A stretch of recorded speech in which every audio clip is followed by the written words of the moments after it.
Magandang umaga po sa atin lahat. Ito po ang ating pang-umagang portion ng halina at magsaya.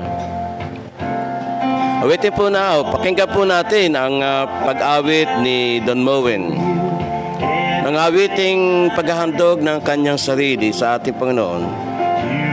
At nawa, ganun din ang ating umaga sa paggising natin na unahin muna natin ihandog ang ating sarili sa Diyos. Nang sa ganoon, ang ating buong maghapon sa araw na ito ng Biyernes ay maging kalugod-lugod. Sa pa, kung uunahin natin ang Panginoon sa ating mga buhay, makatitiyak ka na ikaw ay makakaranas ng kanyang pagsama, ng presensya ng Diyos. At hindi kanya pahintulutan na mapahamak sa araw na ito.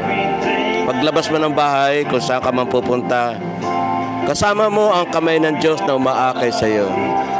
Kaya, gaya ng awit ni Don Moen, ay i-offer natin ang ating sarili upang sa ganon tanggapin natin mula sa Panginoon ang kanyang mahalagang pag-iingat.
Magandang umaga sa iyo, Nimpa.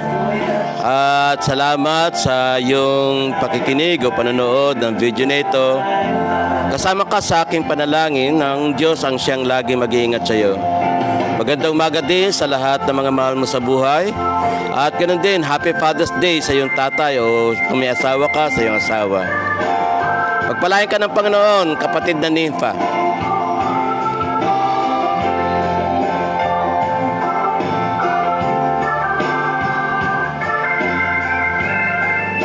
Salamat sa nag-like at salamat sa nag-heart. Pastor Denar, thank you and God bless you. At ikaw ay pagpalain ng Panginoon, lalo ka pang gamitin sa ministeryo, no? Nasasabik na ang mga miyembro mo sa San Pablo, magpakita ka naman. Dalawin mo naman sila.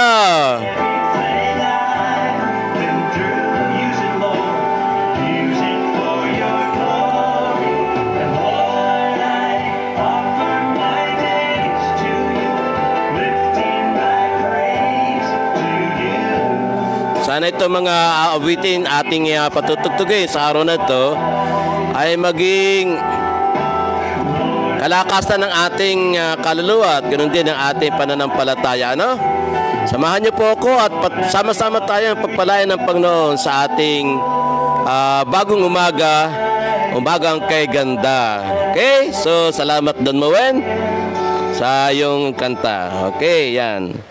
So, maraming nakakilala kay Don Moen at isa siya sa hinahangaan natin na composer, singer, artist at totoo naman lahat ng kanya mga ginawang kanta o kinanta, inawit sa atin ay nakapagpalubag ng ating kalooban.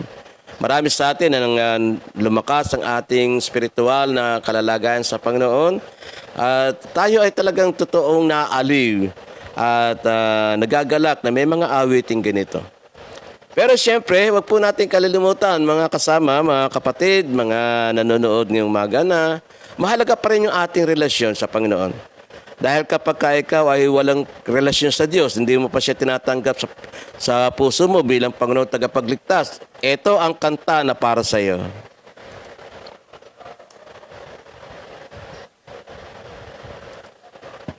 O ha, pakinggan mo ha.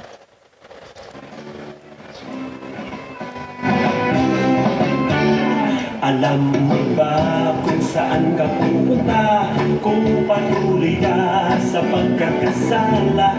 O alam mo ba kung saan ka pupunta? Kung ikaw ay di handa? Alam mo ba kung saan ka pupunta? O yan. Nagtatanong lang naman po, no? Pagkakasala? Mahalagang maintindihan po natin, maunawaan natin Kung ikaw ay mula sa banal na aklat na mayroong patutungan ng tao.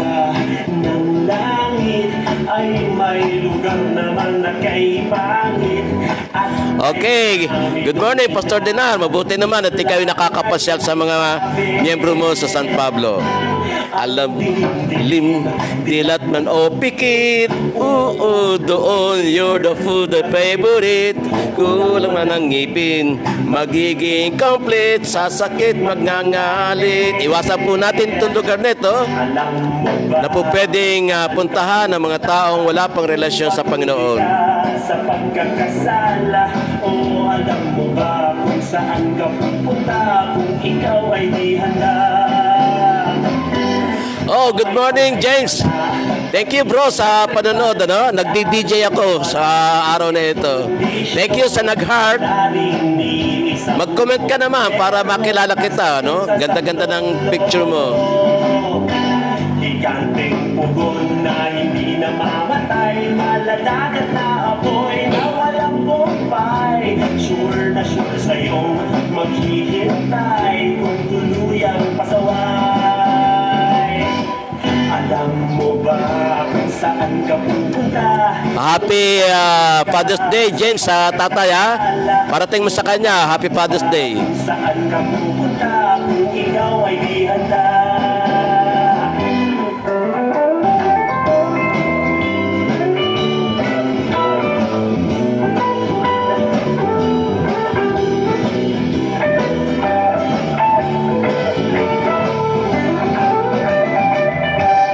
Alam mo ba kung saan ka pupunta? Kung ka sa pagkakasala, o alam mo ba kung saan ka pupunta? Kung ikaw ay di handa. Ang lugar na yun ay iwasan. Mahal mo sa buhay, please pagsabihan. Doon makita-kits sa kalangitan. Thank you sa nag-like. Doon makita-kits sa kalangitan. Si Jesus tanging daan.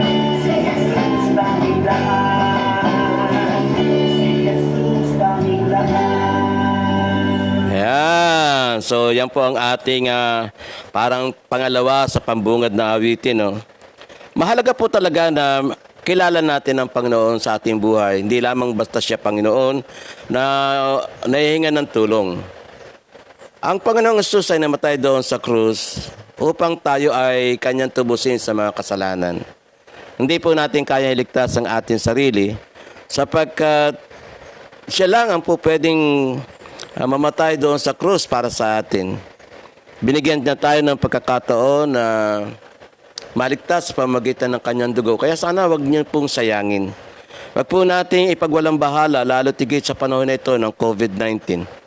Na tayo ay nahaharap sa isang, sabihin natin, matinding pagsubok.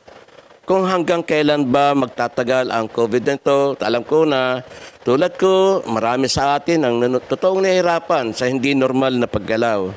Ganun pa man, ito ay isang paraan ng Diyos upang lalo pa tayo magkaroon ng ikangay higit na mas malapit kaysa sa dati na pakikipag-ugnayan sa Kanya. No? Kaya tanungin natin ating sarili, alam mo ba kung saan ka pupunta? Kung ikaw ay dumating sa punto na bawiin ng Diyos ang ating buhay, ang ating hininga. So, kikilala natin ang Diyos nito. Siya ba'y nakikita? Di syempre hindi. Pero siya ay naramdaman at sa ating puso nandun siya. Good morning, Yula. Thank you for watching at Happy Father's Day sa tatay mo at ganoon din sa asawa mo. Happy Father's Day. Salamat ng marami sa panonood. Ano? At samahan mo ko sa paghahatid ng kabutihan ng Diyos sa lahat ng mga taong malapit sa atin. Ito, pakinggan po ninyo mga kapatid, mga kasama.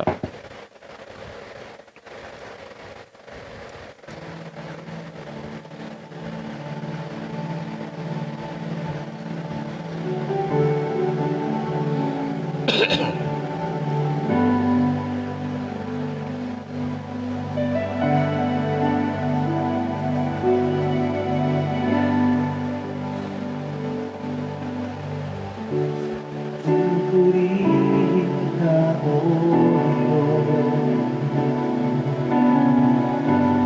ang aming alay ay pagsamba.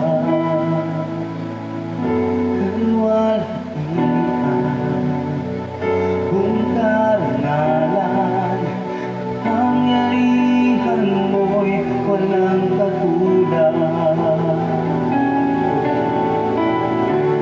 Purihin ka, O Diyos.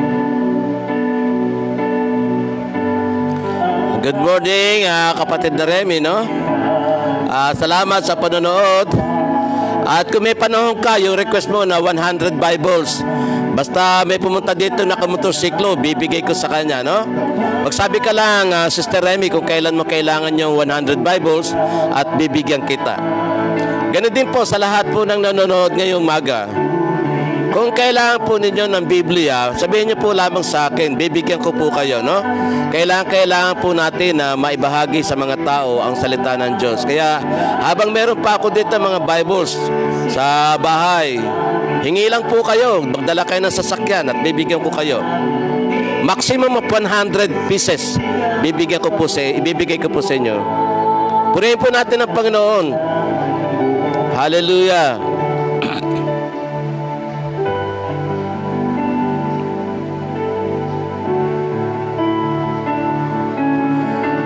So lahat po ng ating patutugtugin sa umagang to ay mga pagpupuri at pagsamba sa Panginoon. Ito po yung pang-umagang gawain natin, pero sa hapon medyo kengkoy naman tayo, no? Good morning, ano ba to? Main Shachi Miel. O pamangkin, good morning, ano? Salamat sa panonood. Okay? Sana magkita-kita ulit tayo. Wala na, namimiss ko na yung ating reunion ng mga balota. Good morning at happy Father's Day sa tatay at ganoon din sa asawa at maging sa mga kapatid mong lalaki na may mga anak na.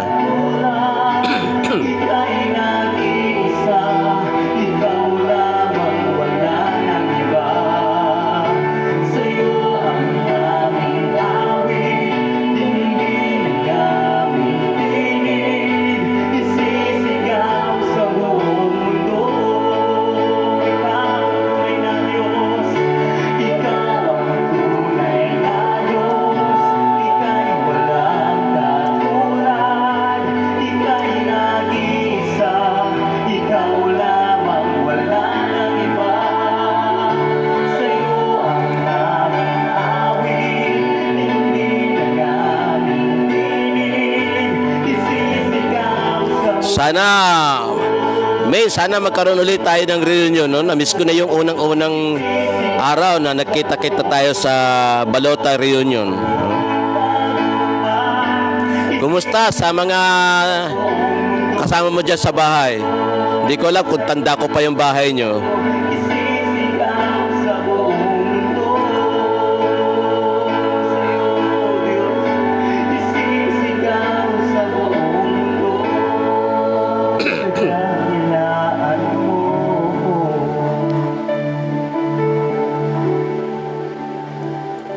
Ayan, kanina ba natin ipaparis ang Diyos? Siyempre, ang Diyos ay walang katulad. Ano? Bago pa tayo makarating dito sa mundong ito, bago pa tayo panganak ng ating mga nanay, ay ang Diyos nandun na. Pwede naman niya tayong hindi likhain, di ba? Pero mahal niya ang bawat isa sa atin. At kapag nga paulit-ulit kong binabasa, nakasulat sa aklat ng Genesis chapter 1, na bago pa nilikha ng Diyos ang tao, ay inuna na muna niya ang lahat ng ating mga pangangailangan. ibinigay niya mula sa day 1 hanggang sa day 5 ang lahat ng ating kakalinganin.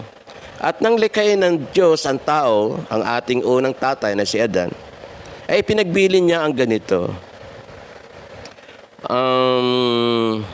Pangalagaan mo ang lahat ng mga nilikha ko.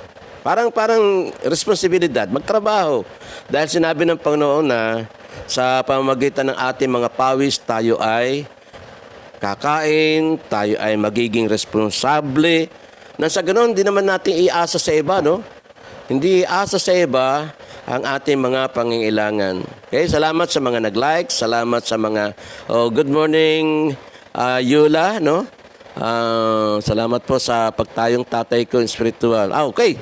Hindi ko alam na kino-consider pala akong tatay and I'm very, very, sabi nga, appreciative. Thank you, Yula. At yaan mo. If in case na meron kang gustong itanong sa akin o kaya ay gustong hilingin, wag lang pera, wala akong pera. Ay anytime, okay? Ayan pa, isa ko pang pamangkin ko yata rin ito, no? Si Tess Villador na taga Cavite. Okay, good morning, Tess. At happy Father's Day sa sa agum mo, sa asawa mo. At ganoon din, happy Father's Day sa lahat ng mga balota na mga tatay, okay? So, kumusta kayo dyan doon sa Cavite? Okay? God bless you. Salamat ulit sa nag-heart at sa mga nanonood. Gaya ng sinasabi ko nga, hindi naman tayo ginawa ng Diyos na robot para kumilos ayon sa gusto ng iba na ikilos natin. Ginawa tayo ng Diyos na tao at binigyan ng lahat ng kasangkapan upang magtrabaho. Huwag naman iaasa sa iba ang iyong mga pangangailangan. Sabi nga ni Deli Ataytayan, no? Ikaw dyan, magsumikap ka. So, ganun po ang dapat natin gawin, no? Sapagkat ang Diyos hindi naman nawawalan o nauubusan ng itutulong sa atin. So, susunod nating kanta ay lalo pa nating kilalanin ang Diyos sa kanyang pagiging walang katulad. Okay? So, ito na po tayo. Wala kang katulad, awitin ko man lahat ng awit. Okay, yan, no? So, go, go, go!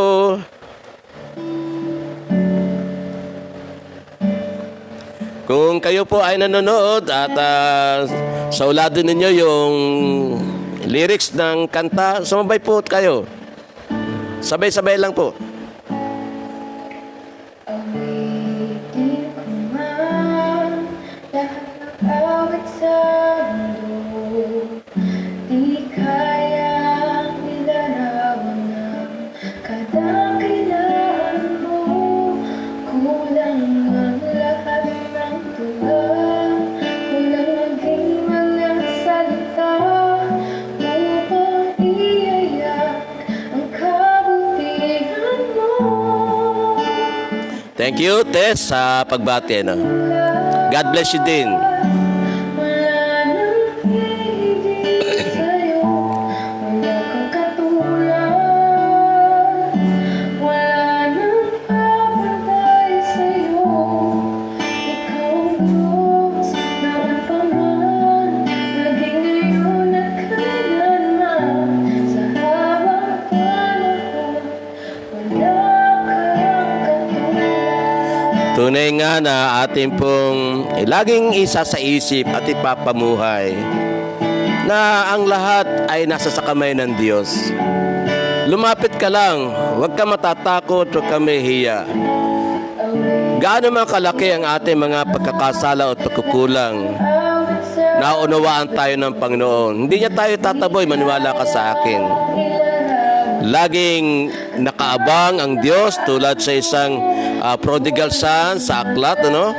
Na nang dumating yung prodigal son at humingi ng tawad, ay naghanda ang tatay ng pinakamasarap na pagkain dahil bumalik ang kanyang anak na nawala. So ganun din po tayo, no? Napakalawak ng pangunawa ng Panginoon. Tandaan po natin yan. At napakasarap niyang magmahal.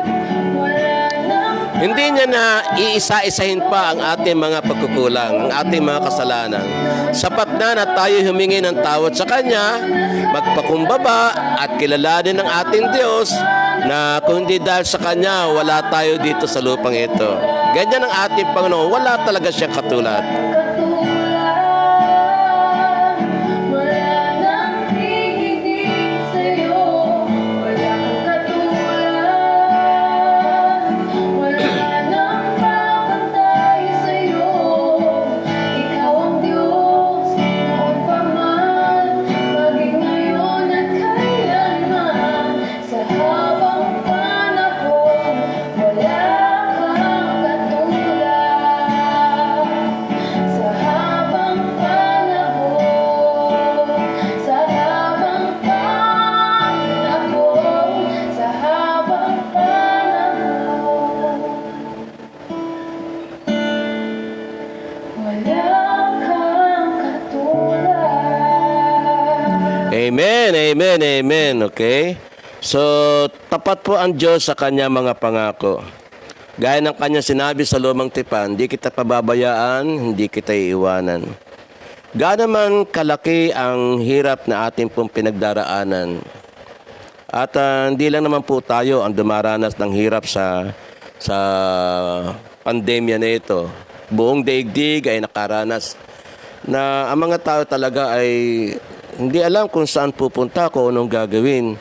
Pero pagkaraan lang ng mga ilang buwan, marahil, ay natutunan din naman nila, o maging ako, natutunan ko rin, na tanggapin ang ipinagkaloob dito ng Diyos. At huwag maghimutok, huwag hanapin kung sino ang sisisihin. Sapagkat may layunin ng Panginoon kung bakit niya ipinaranas o pinaparanas ang ganitong uri ng kalamidad. Ito ay naranasan na ng marami noon pa. Sabi nga sa aklat ng mga ngaral, paulit-ulit lang na nangyayari ang lahat ng mga bagay. At hindi lang naman tayo pati ang nakakaranas, kundi maraming mga tao. Kaya bilang mananampalataya, bilang nagmamahal sa Diyos, wag laging naghihimutok o parang naawa sa sarili. Wag ganun. Maging masaya po tayo na ito, ngayon, nanonood ka, gising ka, wala kang sakit, at mamaya, ano bang oras na? Alas 6:56, mag-alas 7 na. O di gawin na lang natin yung ating mga, gaya ng dating ginagawa natin, nakaluto ka na ba? Okay? Magsisigising na ang iyong mga anak, at maghahanap na sila ng pagkain niya.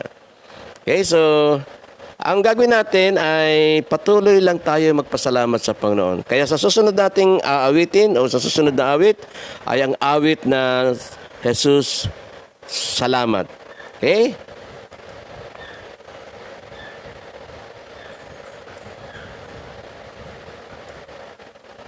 God is good all the time. And all the time, God is good. Ayan.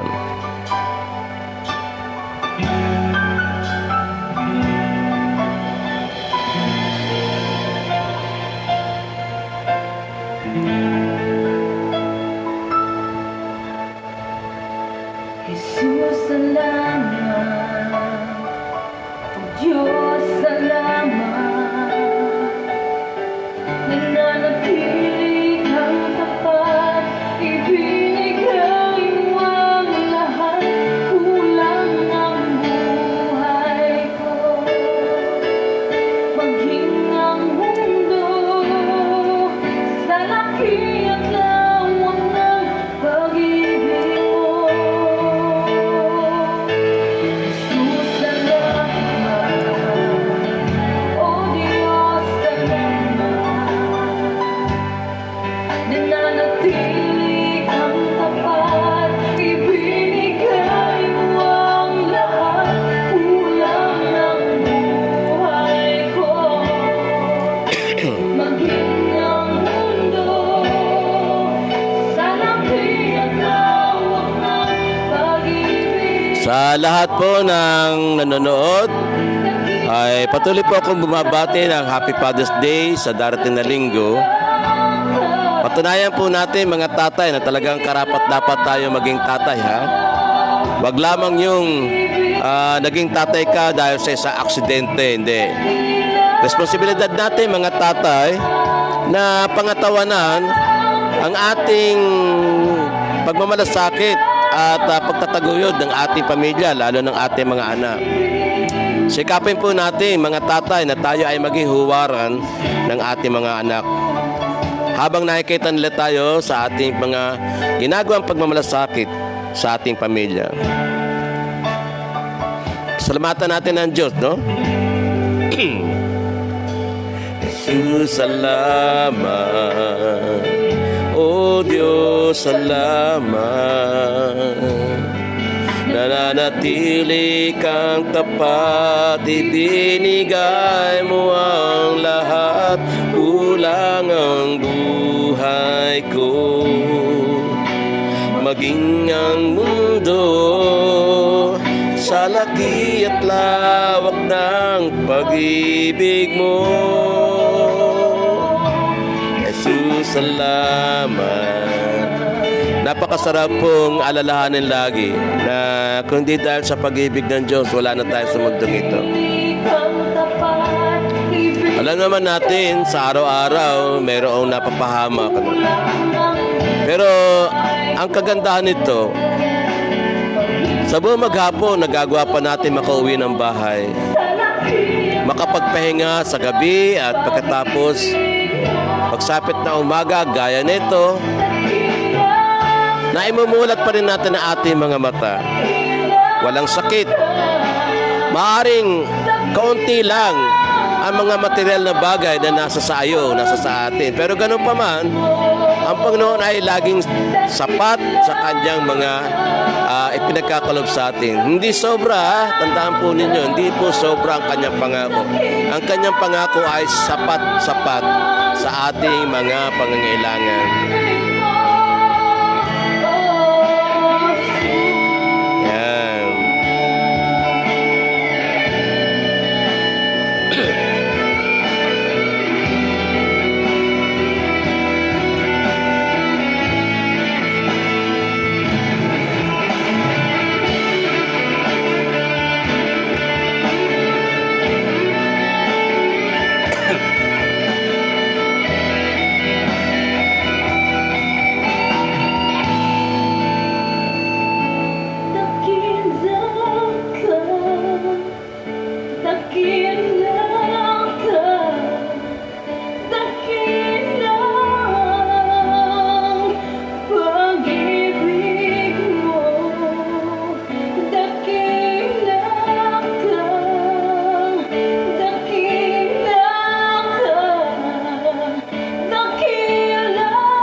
Yes, Lord.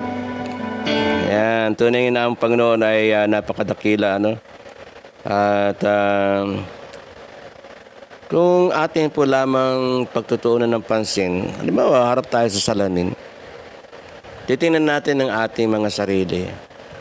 Hindi maaaring wala tayong mapuna kahit na anumang bagay, no? At syempre, pagka humaharap tayo sa salamin, tinitingnan natin yung kung ano man yung hindi dapat na makita sa atin, tulad ng dumi sa muka o kaya pangit na itsura, no? Sabi kung babae nga ay grabe, todo make-up ang ginagawa niyan, no? Meron na sa kilay, meron pa sa labi, hindi maaaring walang pulbo yan sa araw-araw. Pero sa mga lalaki, wala, basta ganun na lang yun. Ganun pa man, ayaw natin na mayroon tayong makitang hindi kanais na sa ating katawan, sa ating muka. Palagay ko, gawin natin na ang Diyos ay parang salamin na kung saan kapag umaharap tayo sa Kanya, ay sinisikap nating alisin, tanggalin ang mga bagay na hindi kalugod-lugod sa kanyang paningin. Okay? So, pagkatapos po ng mga awit ng pagsamba, medyo galaw-galaw naman tayo. Pwede naman tayong sumayaw. Di naman bawal yun, no? Okay, so ito, pagkagising sa umaga, etong exercise. Alright.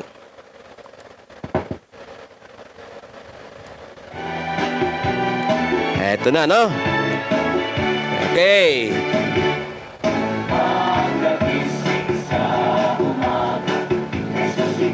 Oh, sayaw-sayaw. Exercise tayo. Hindi nga lang ako makapag-exercise kasi nakaupo ako.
Come feel my life.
Oh, praise the Lord. Yan.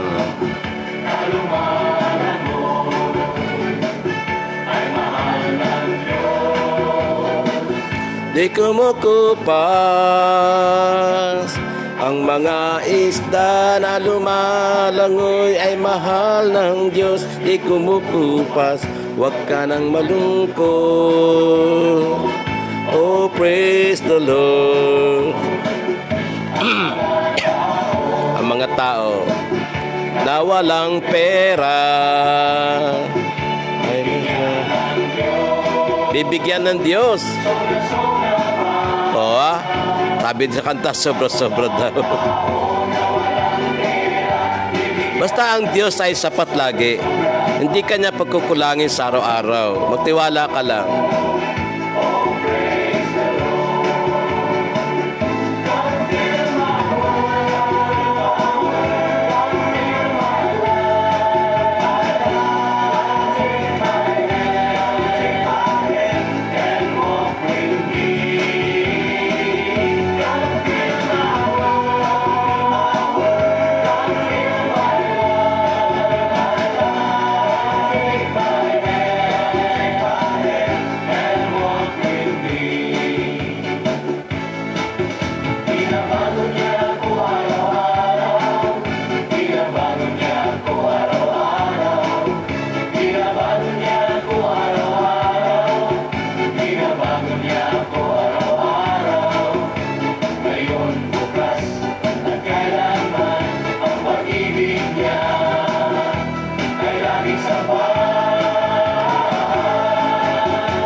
Okay, so yan.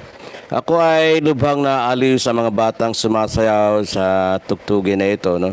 Sa ating pong narinig. At totoo nga naman, sa panahon ngayon, alam ko na nalulungkot po ang marami sa atin dahil karamihan po ng nai-involve o gumagawa ng mga kasamaan ay kay babata pa. Kakalungkot na makita na mga bata ay sabihin natin na nakagawa ng panggagahasa, pagpatay, pagnanakaw, pagtutulak ng droga.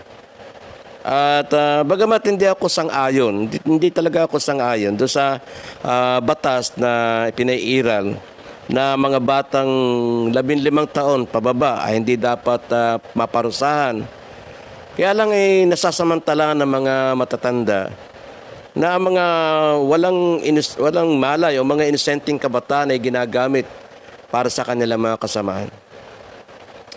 Isa po sa mahalagang bagay na dapat nating ibahagi o pagtuunan ng pansin ay kung paano maaakay ang mga bata papalapit sa ating Diyos. Kapag ka po ang bata sa kamusmusan niya ay nakilala na ang Panginoon, magkakaroon na siya ng malinaw na pananaw sa pangangailangang moral. Base po sa aking mga naging pag-aaral o tingin sa mga impormasyon. Alam niyo po ba na mula edad 10, 14 pataas, ay kababatang nagiging nanay. Siguro yung iba ay dala ng kapusukan, yung iba naman ay dala ng disgrasya o mismong nagiging biktima ng mga kasama sa bahay.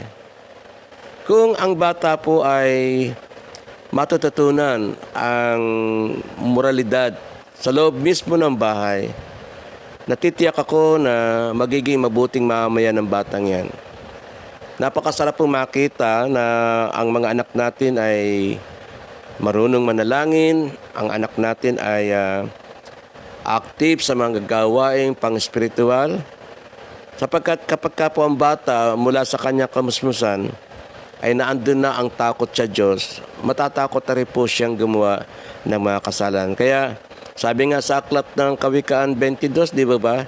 Ituro mo sa bata ang landas na dapat niyang lakaran, nang sa ganoon ay huwag siyang maligaw at itikan niyang patuloy na ipamuhay. So, patuloy na po natin pasalamatan ng Panginoon sa susunod na awitin.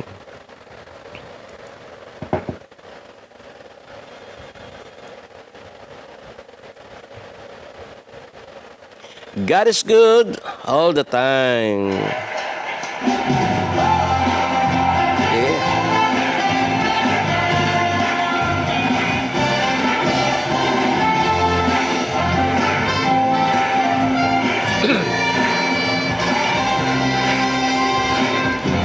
Aking namasdan ang kalawakan.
Di ko kayang isipin, hindi ko kayang sukatin ang pag-ibig mo, Jesus.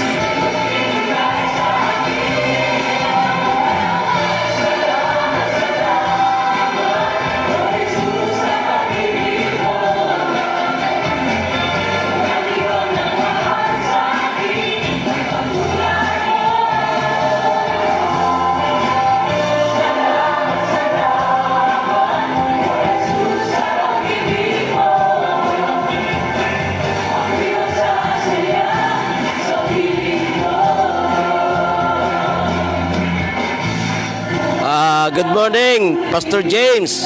Okay? Happy Father's Day, ha? Isa ito sa pinagkakalibangan ko ngayon. Pagka umaga, ganito ang mga tugtog. Pagdating sa hapon, sabihin natin mga kanta ng karamihan, ng mga kabataan, ng mga matatanda, no? So, dalawang muka ng aking paghahatid ng mga awitin. Kaya, Happy Father's Day. Thank you sa panonood, ha? Ano ba ang oras na ngayon diyan? Gabi na dyan sa Canada, di ba? So, sleep well. Thank you sa mga tulong na ipinararating mo sa akin, sa amin. Happy Father's Day, okay. Masaya din ako na ikaw ay naging bahagi ng aking pagkatao.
Okay, salamat Jesus sa pag-ibig mo at ako'y totoong masaya. Nung una, talagang napakahirap magpasalamat sa Panginoon. Lalo na kapag dumaranas tayo ng mga matitinding kabiguan. Yung bagang sa unang mga panahon ng aking paglilingkod bilang pastor, maliliit pa mga anak ko. Talagang nadudurog ang puso ko kapag nangihingi o nahanap ang mga anak ko ng makakain. Eh minsan ay tatanong ko, bakit pastor ako na naglilingkod pero dumaranas kami ng gutom? Hindi ko naintindihan yon. Dumating sa punto na sa unang 1 o 2 taon ng aking pagiging pastor, talagang ako'y nag-quit. Nag-resign ako at ako'y naghanap ng trabaho. May kaugnayan din sa gawain ng Panginoon. Yun nga lang, talaga sadya sigurong hindi yun ang pagkakatawag sa akin ng Diyos. Kaya pagkatapos ng 1 o 2 taon na ako ay nag-resign bilang pastor, ay nasumpungan ko na lang ang aking sarili na muli magpastor. Sa kabila ng sabihin natin na kung bibilangin ang aking mga anak, pati kami mag-asawa, 6 kami, tapos tatanggap ka lang ng halagang 800 pesos sa loob ng isang buwan, eh maski ikaw, mahirapan ka magkwenta kahit gaano ka pa kagaling na accountant. Pero ang lahat ng yun, nalampasan ko mga kapatid. Natutuwa ako sa Diyos dahil nasa mahigit 40 years na po ako sa pagpapastor. Mahigit 40 years na. At ang mga anak ko naman, sa awa ng Diyos. At ganun din sa tulong ng mga kapatiran o sa tulong din ng mga kamag-anak, mga in-laws. Nakatapos ng maayos ang aking mga anak. Sila ngayon ay meron ng kanilang mga pamilya at nabubuhay na sa kanilang sarili. Alam niyo ba na sa paglilingkod ko ngayon bilang independent missionary, church planter, nakatutuwa po na ang aking mga anak ay supportive, tumutulong sa aking mga pangangailangan. At totoo naman po masarap na maglingkod sa Diyos na hindi mo titingnan kung ikaw ba ay magkakamal ng salapi, yayaman ka ba? Hindi. Dahil kapag ang layunin ng isang taong maglilingkod sa Diyos ay para guminhawa sa buhay, ay parang mali po ata. Hindi po yun ang pagkakatawag ng Panginoon. Ngayon, ay pinagpapasalamat ko sa Panginoon sapagkat hindi ako sumuko.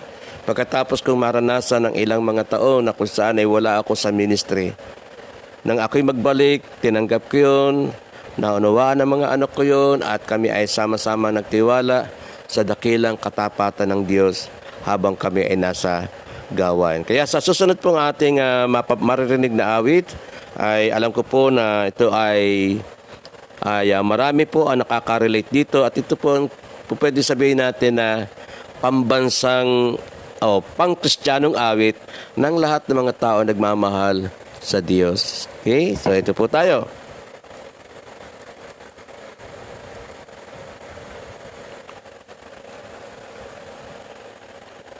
Salamat sa panonood, Pastor James. From Ontario, Toronto pala, Toronto, Canada. Yan. Pwede po ninyo sabayan ang awit na ito at damahin ang kadakilaan ng ating Panginoon. Buti ng ating magtatapat sa habang panahon. Muli sa kabila ng ating pagkukulang, biyaya niya'y patuloy na laan. Katulad ng pagsinag ng iyong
musika'y aking pupurihin, sa buong mundo'y aking awitin. Kabilang iyong katapatan, pag-ibig mo'y walang hanggan.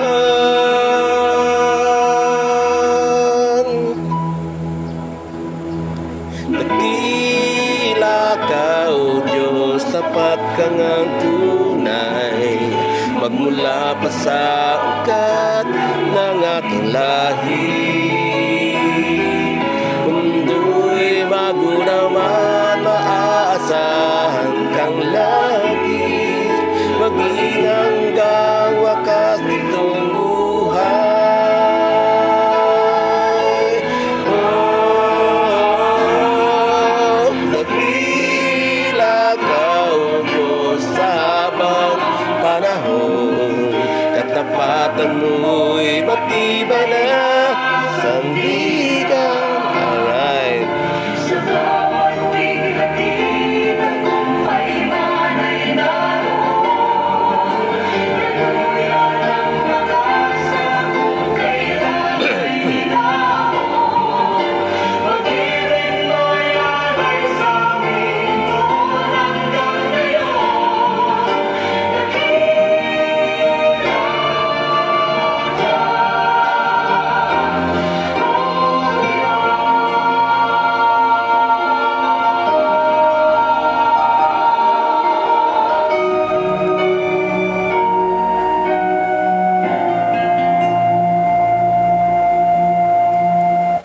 Purihin po ang Panginoon. Totoo po yan. At yan po ay aking karanasan. Mula noong 1980, 81, 82, mga ganong panahon po, na tinanggap ko ang tawag sa akin ng Diyos na makapaglingkod. Hanggang ngayon, andito pa rin po ako sa ministry. Marami po ang hindi makapaniwala dahil sa hindi po maganda ang background ng aking pamilya. Marami ang halos pinagtatawanan ako dahil sabi nga nila, hindi daw ako makatiis ng matagal sa isang iglesia at ako daw ay lagi ng palipat-lipat. Maging sa akin po sariling tataka ako, bakit hindi ako makatagal? Pinakamatagal ko sa church ay yung 10 taon, itong lately, 10 taon ano. Pero kalimitan, naglalaro ako sa 3-5. Kaya naman, sa dami ng simbahan po na aking napuntahan, pinaglingkuran bilang pastor, madami din mga tao ang natatandaan pa yung tsura ko, yung mukha ko. Kaminsan nga ay nagugulat na lang ako na binabati nila ako at tinatanong kung kilala ko pa sila. Eh syempre, habang ikaw ay medyo nakakaedad na, hindi may iwasan na humina na rin ang iyong memorya. No? Mabutin lamang at hindi nila ako nakikita doon sa lugar na hindi ako dapat nakita. Biro lang. So yung Diyos po ay totoong matapat. At may mga panahon na nagre-reklamo din naman pati ako. Oo, totoo, nagre-reklamo naman pati din ako. Lalo na kapag po mayroong mga fellowship o mayroong mga acquaintances na mga pastor. Ako nakikisakay lang. Iba mga pastor, wow, gagara ng kanilang mga sasakyan, no? Mga brand new, tapos may mga pastor na magsasabing, ito, regalo sa akin ng isang miyembro. Parang, sabi ko, bakit sila nakaka-afford na magkaroon ng magaganda sasakyan? Tapos, bakit may mga member na nagbibigay ng sasakyan sa pastor? Samantalang ako, ay hindi ko pa ata naranasan na ako ay regaluhan ng kahit isang bisikleta man lang. Pero hindi man ako para mainggit o maawa sa sarili. Sa isang banda ay akin pong tiningnan na siguro nga, yun ang blessing ni Lord sa kanila. Doon sila pinagpapala ayon sa kanilang paglilingkod. Minsan, ay aking natanong yung isang faithful supporter ko. Nang sabi ko sa kanya, bakit po kaya may mga pastor na may hirap at may mga pastor na mayayaman? At ako, hindi siya pastor, hindi siya isang taong nagsasalita sa pulpito. Pero simple lang ang kanyang sinagot sa akin. Good morning, Ate Eva. Thank you for watching at Happy Father's Day sa iyong mga anak na may asawa. No? Thank you. Namimiss na rin kita. No? So, matuloy ko na ako na sabi, yung sinagot ng lalaking yun, sa akin tanong ay ganito. Sabi niya sa akin, di ba pastor ka? Opo. Nabasa mo na ba ang kwento tungkol kay Elijah? Opo, nabasa ko na po. Si Elijah ay nakaranas sa pakainin ng uwak, nakaranas pakainin ng balo, at nakaranas pakainin ng anghel. Yumaman ba si Elijah? Hindi po. Pero gano'n pa man ay patuloy na naglingkod si Elijah sa kabila ng kanyang kahirapan. At maganda sa pangyayari sa buhay ni Elijah, siyempre, yung hindi siya nakaranas na mamatay. Tapos tinanong niya ako, kilala mo naman si Daniel? Opo, kilala ko si Daniel. Di ba siya ay tumira sa palasyo kasama ng hari at nabigyan siya ng isang magandang posisyon sa kaharian ni Nabukadnesar ba yun? Kung sino man siya. So, sabi niya, dito sa dalawang uri ng manggagawa ng Diyos, isang mahirap at saka isang mayaman. Muli niya tinanong ako, no, sa palagay mo ba makapaglilingkod ng ayos si Elijah kung siya yung naandon sa pwesto ni Daniel? Maaring hindi. Sa palagay mo ba makapaglilingkod ng gusto si Daniel kung naandun siya sa pwesto ni Elijah? Siyempre hindi. Ang bawat manggagawa o bawat lingkod ng Diyos, ayon sa kanyang, ako sinermonan na ako tinuruan, ayon sa kanyang pagkakatawag, ay nilalagay sa lugar na kung saan doon siya mas lalong gagamitin. Alam naman natin na si Elijah ay espiritual na nakipaglaban. Sa kabila ng siya ay mahirap na propeta, pero naging matagumpay siya laban kay Jezebel at sa mga tauhan ni Baal. Si Daniel naman ay ibang pagkakatawag. Pinakita ni Daniel sa pamagitan ng propesiya kung ano ang pwede mangyari na maaring ating inilalapat sa ating panahon ngayon, no? Na magkakaroon ng one world o one church o kung ano man. Kaya doon sa dalawang manggagawa niya, naintindihan ko, hindi ako tinawag ng Diyos para sumakay sa Pajero, sa Fortuner, o kaya sa magagarang sasakyan. Hindi po ako bagay doon. At ako'y dinadala ng Panginoon tulad sa gawain ko ngayon sa dako po ng Sabang Magdalena na mga mahihirap po ang aking kaulayaw. Pinatawag ako ng Panginoon sa ministry na kung saan ay maaabot ko yung mga taong nangangailangan ng ayuda. No? At si Daniel naman ay tinawag ng Panginoon upang bansa ang kanyang maging pangunahang sentro ng paglilingkod. Kaya natanggap ko yun. Kaya simula noon hanggang ngayon, 2020 na. At salamat naman sa Panginoon dahil may mga panahon din naman na ako ay biniyayaan na makaranas po ng pagkapalan sa Kanya. Kaya dito po ay magtatapos na tayo sa ating pong pang-umagang bahagi po ng ating ginagawa. At nais ko pong tayo ay manalangin, pagpasalamat sa Diyos kung ano man po ang ating nagiging karanasan sa ngayon. At tandaan po natin na andyan lang ang Panginoon. Hindi niya tayo pababayaan, hindi niya tayo iwanan.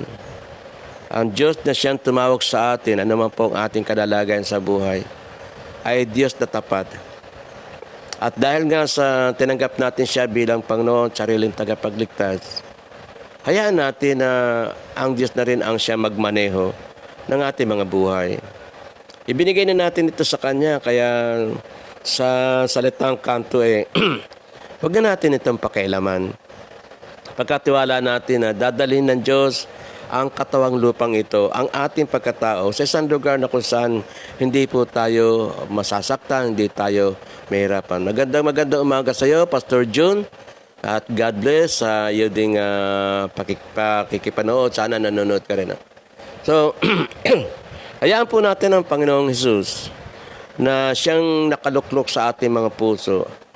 At ang kininya't gawin niya na kanyang tahanan, ang katawang ito na kanyang tinubos mula sa pagkakasala sa pamagitan ng kanyang dugo. So sa susunod po nating awitin, o sa susunod na awit na inyo pong marinig, ito po ay alam natin sa ulado natin at bahagi po ito ng pagsusuko ng ating mga buhay sa ating Panginoon. Habang sa saloy po ng awit, tayo po ay mananalangin at hihilingin natin ang pagkilos ng Diyos sa ating mga buhay.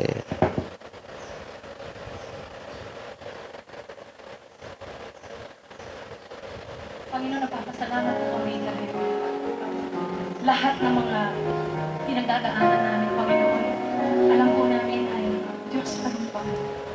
Hindi kayo titigil sa inyong pagmamahal sa amin. Hindi kayo titigil sa pagiging sovereign sa buhay ng bawat isa sa amin. Salamat, Panginoon, sa panahon na ito na ngayong gabi ay patuloy na maaaring ihandog sa inyo ang aming napapawid. Ang puso ko'y dinudulog sa'yo, nagpapakumbaba, nagsusumamo, aking dapatin mo. Ikaw ay mamasdan, makalilikan, sa'yo ay tumisan. Ang puso ko'y dinudulog sa'yo, nagpapakumbaba, nagsusumamo, aking dapatin mo. Ikaw ay mamasdan, makalilikan, sa'yo ay tumisan. Gawin mo ang buhay ko'y maging banal mong tahanan. Luglugan ng iyong wagas na pagsinta. Daluyan ng walang hanggang mga papurit at samba. Baka ikaw, Diyos, ngayon at kailanman.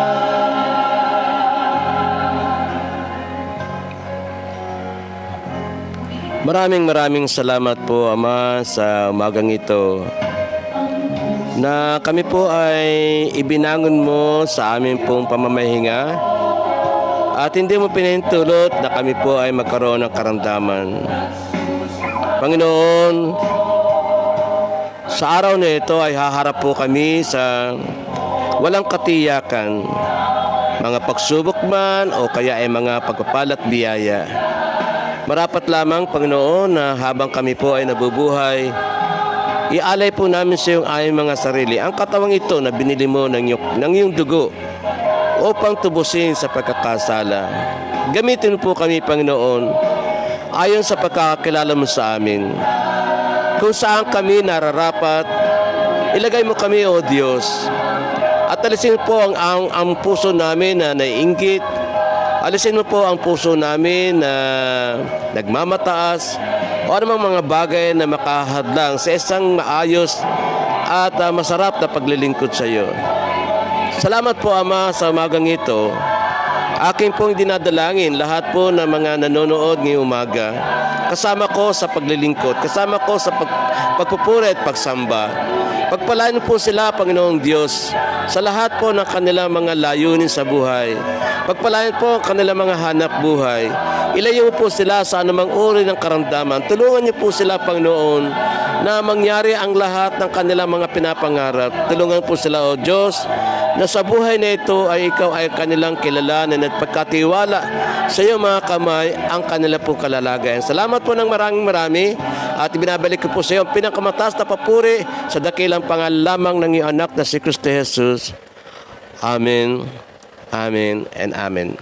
Muli po, magandang umaga sa inyo at Pastor June, Happy Father's Day sa darating na linggo, no? At salamat po sa inyong pakikisama sa umagang ito ng ating pong pagbibigay ng papuri sa ating Panginoon. Magandang umaga po sa lahat. Pastor Mario Balota po, The Journey with Christ Church.